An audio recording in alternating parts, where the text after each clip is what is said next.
is going on, my dear Kumquats? Welcome back to another Smash Up video. Today we're looking at the Wizards faction. Now the Wizards were released in the base game along with the other 7 base dudes. Now the Wizards are a standard faction having 10 minions and 10 actions, but the Wizards do have a little weird thing going on with their minions. As you can see, there is no King level 5 minion. Instead, the highest level minion is level 4. You have 7 level 2 minions, 2 level 3s, and like we just said, 1 level 4. Now let's take a look and see what the minions actually do.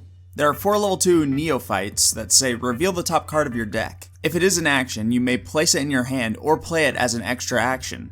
Otherwise, return it to the top of your deck. So right off the bat, you're going to see a theme of playing extra actions a lot in this faction.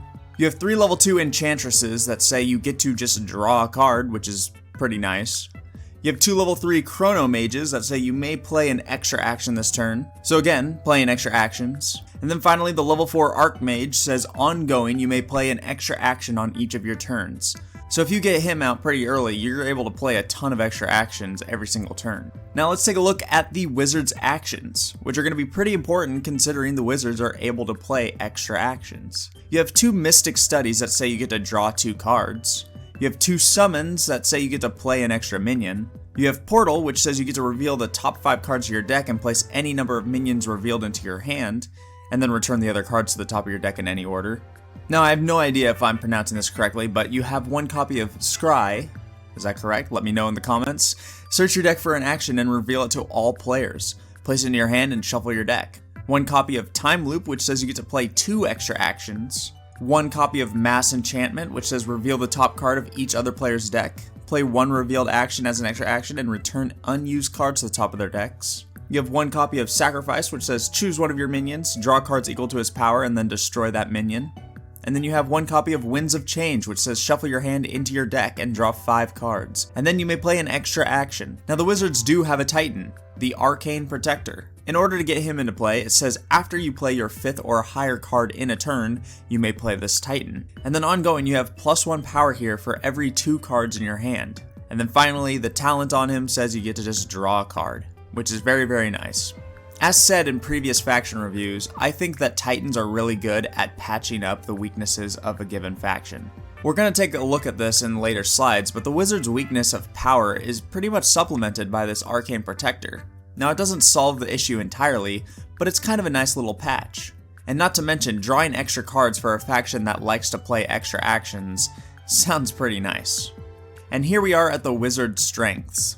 Now it's pretty obvious, but we can see that the Wizards are pretty dang good at card draw and extra actions. But what are the weaknesses? Well, like I said on the Titan page, they have very low power output. We know that the highest King minion is power level 4, and they have mostly just power level 2s. They do have 2 copies of Summon, which lets you put out extra minions on a couple turns, but that's just about it. They don't really have the power to take over bases. And what better way to supplement that weakness of power is just throwing in the big ol' powerful dinosaurs. You have minions that have high power, such as the King minion, the King Rex himself, with power level 7.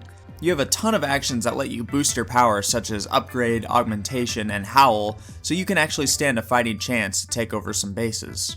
Alright, so the dinosaurs are able to kind of patch that weakness of low power. But what about adding the kitty cats to the Wizards in order to showcase their extra action plays? The kitty cats have a lot of control style action cards that the Wizards can easily just pump out turn after turn with its extra action plays.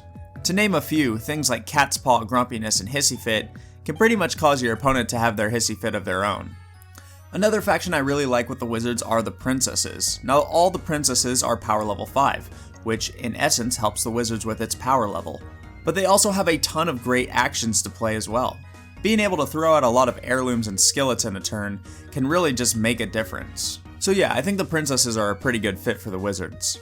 Alright, let's take a look at what the community thinks what the greatest pairings are for the Wizards. Now as you can see, there are quite a few factions here that I forgot to mention in this video, and that's because the community is just so dang smart. The Mythic Greeks have a ton of actions that let you boost the minions of that faction. Kaiju has only a few minions and a ton of other play on base actions which work as minions, and then you have Steampunks, which are notorious for their play on base actions. all of which are very good to showcase the Wizards' extra action plays. So definitely go try these guys out. It seems like a natural fit for the Wizards. The Mythic Greeks won by a landslide with 13 votes. Kaiju coming in second with 6, Steampunks coming in third with 3 votes, the Giant Ants with 2 votes, the Time Travelers with 2 votes, the Mythic Horses for 2 votes, the Cyborg Apes for 2 votes, the Dinosaurs with 2 votes, the Disco Dancers with 1 vote, and the Polynesian Voyagers with 1 vote.